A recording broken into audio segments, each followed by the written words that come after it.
This is Research Like a Pro, episode 182, American Nations, part 1 with Heidi Mathis. Welcome to Research Like a Pro, a genealogy podcast about taking your research to the next level, hosted by Nicole Dyer and Diana Elder, accredited genealogy professional. Diana and Nicole are the mother-daughter team at FamilyLocket.com and the creators of the Amazon best-selling book, Research Like a Pro, A Genealogist's Guide. I'm Nicole, co-host of the podcast. Join Diana and me as we discuss how to stay organized, make progress in our research, and solve difficult cases. Let's go. Hey everybody, welcome to Research Like a Pro. Hi Nicole, how are you doing today? I am doing fantastically well. How are you? I am doing well, and we're excited to have a guest with us today. We've got Heidi Mathis back. Heidi joined us for our German series, and today we're going to have her tell us about another interesting topic. So how are you, Heidi? I'm doing really well. I'm excited about this book. Oh, thanks so much for coming on. Yeah, thanks, Heidi. So, Diana, what have you been reading? I have been reading the NGSQ, National Genealogical Society Quarterly edition for September 2021. So it's this fall winter quarter.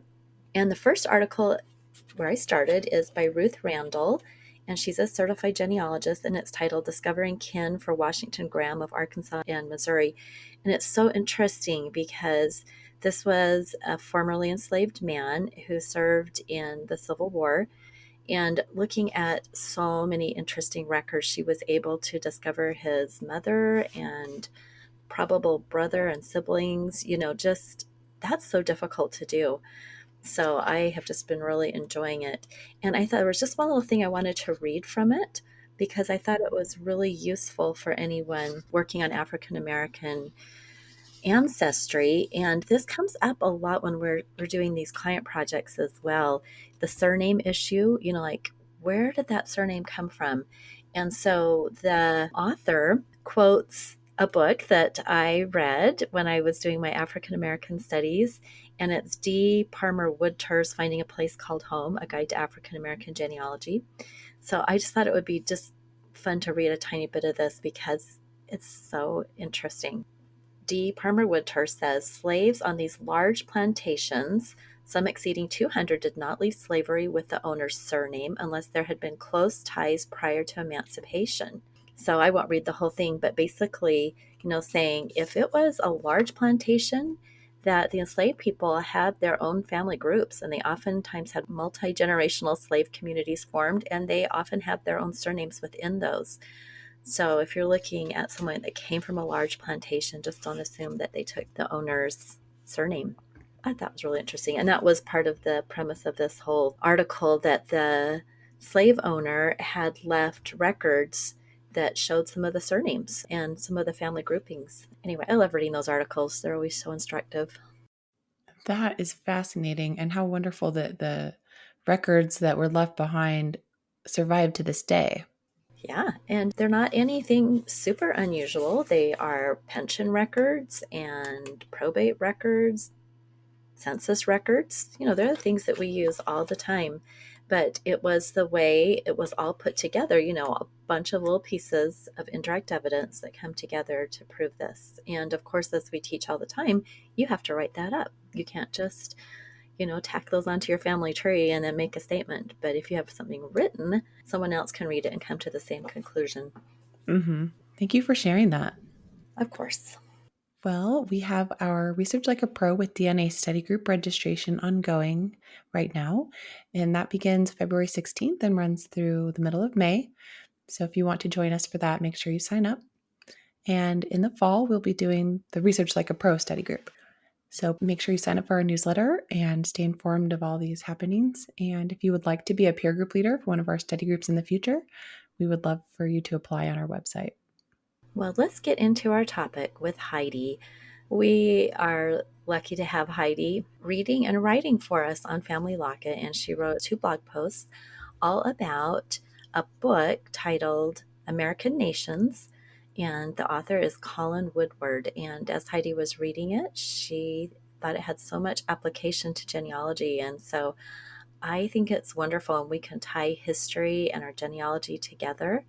And we even have some DNA that comes together, and Heidi is a genetic genealogist as well. So it's really fun when we can tie pieces together. So welcome, Heidi. It's so great to have you. Can you tell us just a little bit about, an overview of the book and why you wanted to read it and write about it? Absolutely. I really love this book. As a genealogist or just an amateur historian, you just want to be able to have a lens to be able to kind of tie all of those myriad of facts that you run into out there, and you want to be able to get a big overview of what is really going on here. And I thought this book did an excellent job of doing that. I wanted to avoid getting too bogged down in history's details and yet still gain the context that I would need to see the world through an ancestor's eyes. American Nations by Colin Woodard might be a helpful lens for other people who are out there. Like you were saying, it also has DNA that helps back up that hypothesis, which I thought was so interesting. Today, in this podcast, I was hoping to just introduce the general idea of American nations. And in the next podcast, I wanted to go through and describe each nation. There's 11 nations that he outlines. And then in that second podcast, go through a couple of examples. And just to be able to give people a general framework for how American nations might help them in understanding and having context for American history and where their ancestors may have fit in that. I love that idea of adding context because we often don't step back and look at a big picture. We get so bogged down in the details of our ancestors' lives, like finding them on that census or, this little detail. But to step back and look at this bigger picture, I think is really valuable, especially if we have a mystery ancestor. It could maybe give you some clues to his origins. Absolutely. I think it's interesting too, and I can't wait to hear more about the DNA that you're talking about. So, Heidi, how did you distill this book into 2 different blog posts? It's not easy, and I would definitely recommend that everybody out there would read this book. It's only 300 pages, and I think it's really well written. And I think whether you agree or you disagree, it'll give you a framework and a hypothesis to start with that I think is really interesting. But if you don't get a chance to read the book, that's why we're doing the blog posts and the podcast here, just to give people the general idea. It's helpful to look at U.S. history as having a deeper undercurrent of several different nations struggling to forge one polity. Sometimes we succeed and sometimes we fail. I hope that this shortened version of American Nations will help you find your ancestors' nation and how they might have fit into that. The relevance is especially for people with colonial ancestors. But even if you are looking at later ancestors, it still will help you to understand what kind of a place they were coming into. I'm just hoping that this shortened version will give you some clues and some context, a hypothesis for why your ancestors married who they married, migrated where they migrated, and perhaps even might help you understand who they may have voted for. That's really interesting, and I think you're right that even the people that came later, they were coming into these established areas with different worldviews, so it's kind of helpful to understand that. Totally, totally. I love that comment to see why they voted for who they voted for. I think that's so funny. And I've seen some of those voting lists and political parties named and thought, oh, that's interesting to see it. That is their view of life. So that's fun. Well, kind of give us a basic premise of the book. How does this book work? American Nations proposes that the best way to understand American history is seeing that our country does not really behave like 50 states united in one national history, but we operate more like 11 nations, each with its own culture and preferred governing style. It's easier to look at U.S. history as consisting of these 11 nations kind of arguing with each other, sometimes coming together and sometimes not, about what America is and how it's best to organize our country. Throughout all of history, these nations have been clashing with each other, but the primary conflict has been between the cultures of New England, that Woodard calls Yankeedom, versus the 2 that were founded in the South, which he calls Tidewater and the Deep South. His book argues that the original conflict between the more liberal New England states and the more conservative Southern states is the fulcrum on which all of our history turns. And that, interestingly, this fundamental conflict that is working its way through our history was one that we initially inherited from the English. The early English colonists brought with them an unresolved conflict that they had been recently fighting over in the English Civil War of the 1640s. The English Civil War can be thought of as a battle between two different views of liberty held by these warring factions. On one side were what they called the Roundheads, or the Parliament side, versus the Cavaliers, who were for the king. The Roundheads were mostly educated, middle class people from East Anglia, which is located to the north of London. And as you can tell from the name East Anglia, had been a stronghold originally of the Anglo Saxons. And they had a culture of believing that liberty was for everyone, that people could govern themselves, and that perfection for the masses was possible.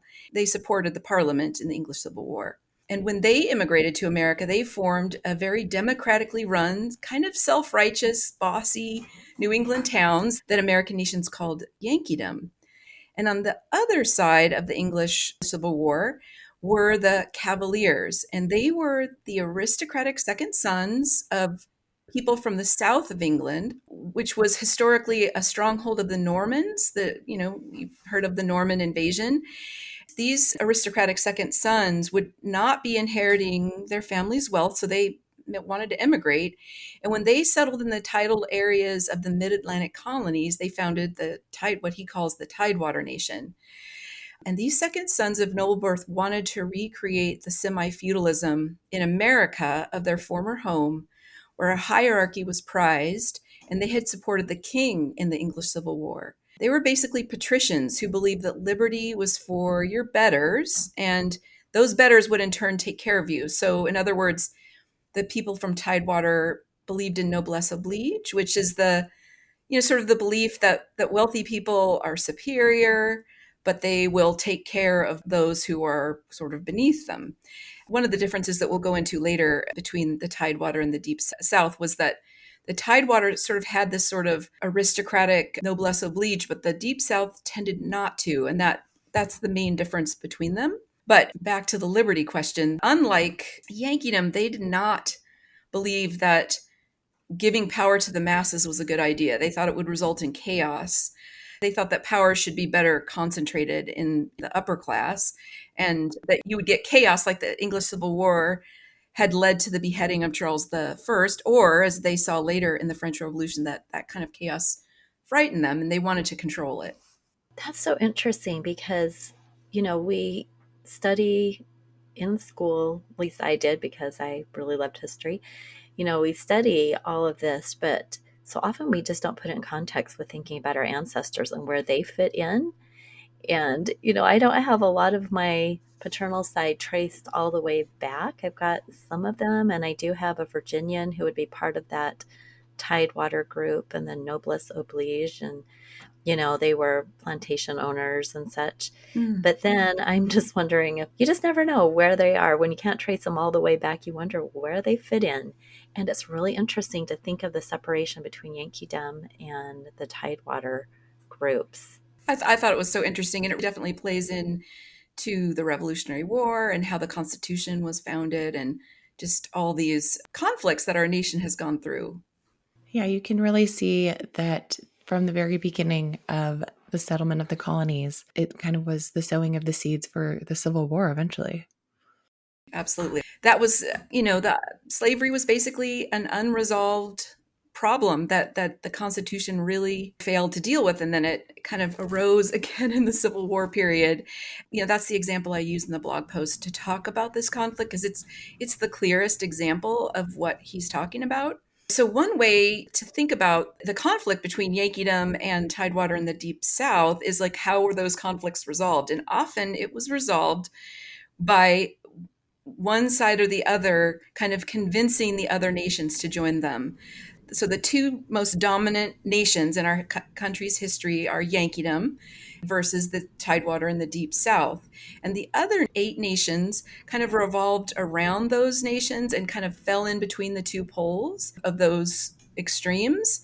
And the two most important nations, especially early on, were Appalachia and the Midlands. Appalachia is the nation that was founded mostly by Scots-Irish immigrants who had come from the borderlands of the UK.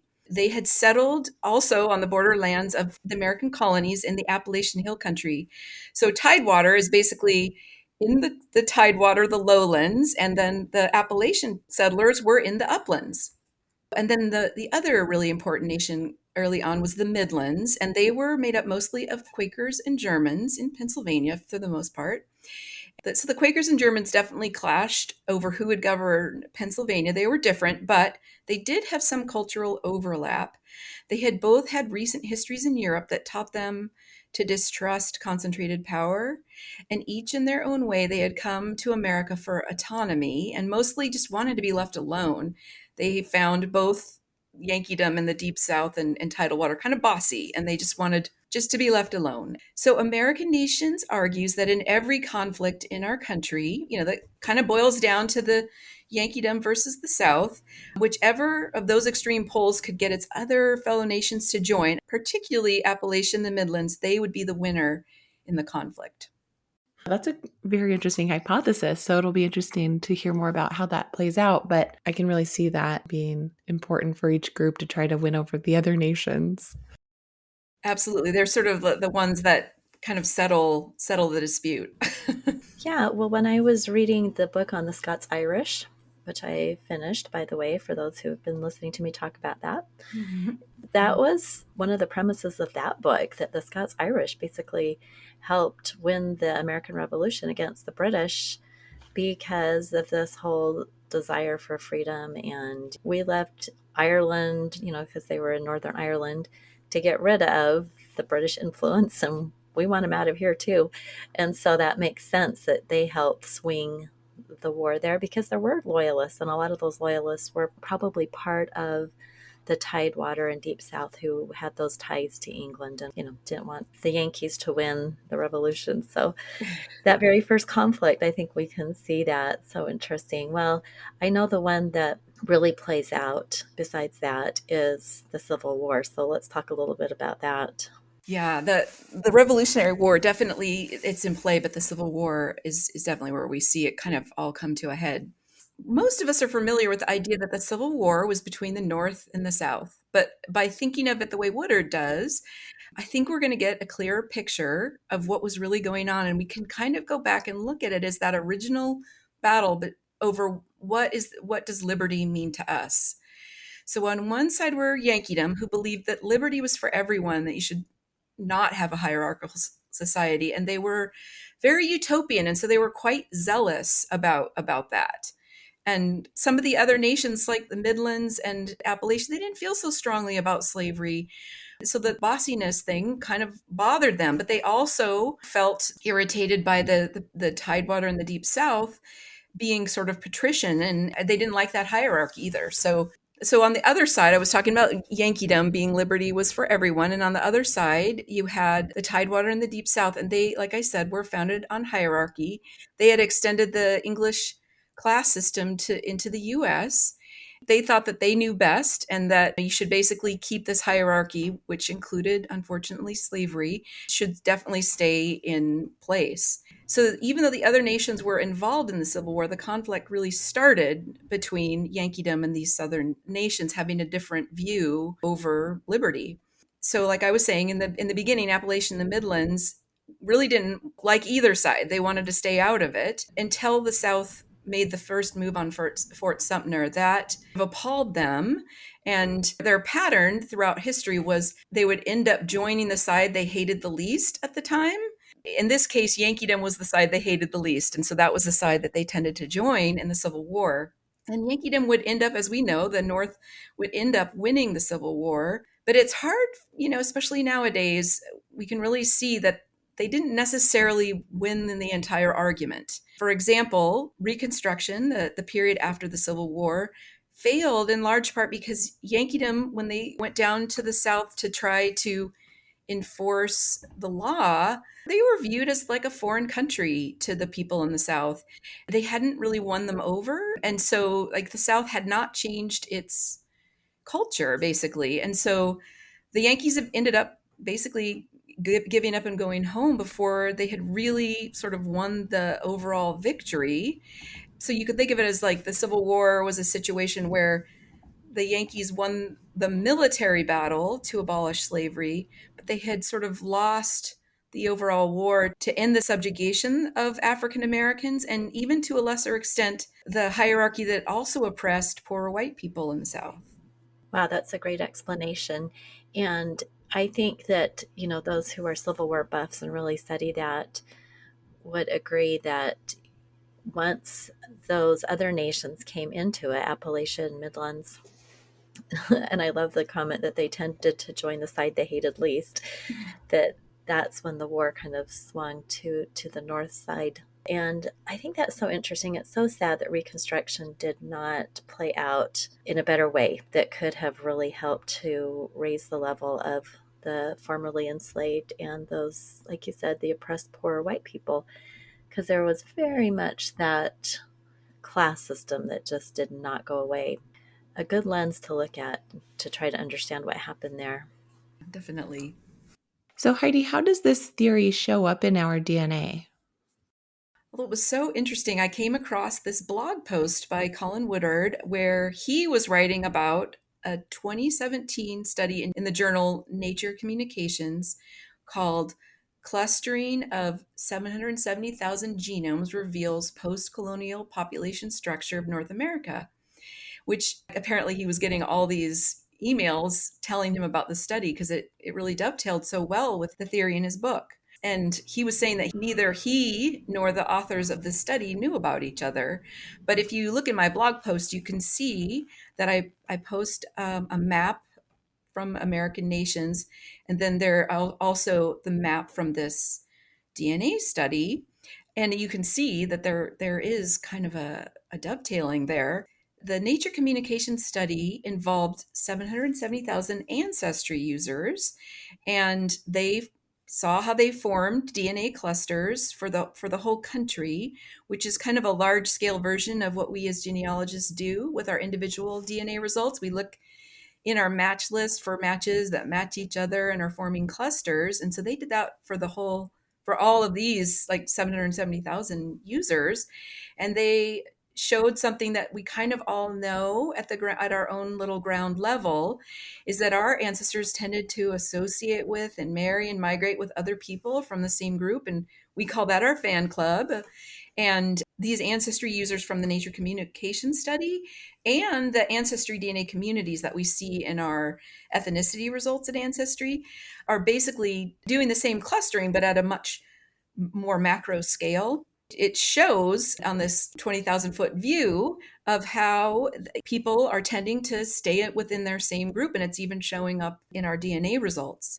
Anyway, it was fun to hear his blog post about what he saw in this article that dovetailed so well with his book. Do you think that people stayed within their groups because of just convenience? Because, in the past, I don't think people were as mobile as they are now. Whereas now we're so used to, like, we go somewhere else for college, we meet new people, we might interact with new groups. Whereas in the past, it seems like people mostly just stayed kind of where they were born and grew up, got married to someone around the corner and that kind of thing. Yeah, no, I think that's a really good way to put it. I think that, all those issues of mobility definitely affected how people migrated. But I think it's just like you're on the ground, you hear about people moving to Ohio, which is like, so that's what Yankeedom did. A lot of people from New England, ended up moving to northern parts of Ohio. So they would have probably heard about that from their neighbors. And, so they end up being in the same circles and then also probably having a little bit different culture, as we were talking about earlier, than the people from the South. And so this study from Nature Communications really shows how there's just very little mixing north to south in the United States, even to today. Wow, that is fascinating. And it's interesting that they went ahead and used profiles from Ancestry DNA. I totally thought that was interesting too. And I had to kind of look at it and say, well, were they just using the ancestry communities? But it looks like they did their own separate analysis. But it's the same people as the ancestry communities, I imagine, but it's just a different way of analyzing it. And I do give a link to that study. So those of you who are interested in how they did it, you can definitely read that. Well, one of the things that I have learned in various classes or just from experience in looking at records is that people migrated west and they wanted to farm like they had back in their original place. So, like if they were in North Carolina and they were used to the soil and the kind of crops they would grow there, they moved out west to similar places in Tennessee and Missouri. And they tried to settle in places where they could grow the same kind of crops. If you knew how to grow cotton, you wanted to find a place where you could grow cotton. And so I had never thought of that before I learned that concept, and that was really fascinating.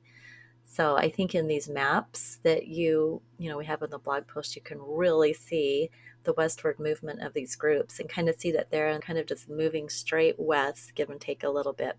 But then I also think Texas is fun because, I have Texas ancestors, and Texas becomes kind of a melting pot. A lot of Southern groups go into Texas, but you get a little bit bigger mix because this was wide open land and people wanted new land. So it's just fun to think about where ancestors came from and why they migrated. It gives us another view of it. Absolutely. I think as we're doing our own little individual research, we notice a pattern that keeps sort of happening over and over again. And we wonder, why did they keep doing this? And when you get behind the surface a little, like a book with American Nations allows, or your idea about the people wanting to farm the same crops, which makes perfect sense, it kind of starts to unpack some of those reasons as to why they might have done that. Yeah, and I think when we have mystery ancestors, we need to use all sorts of things to help us understand them and kind of get some more clues about how to research them. So this is great.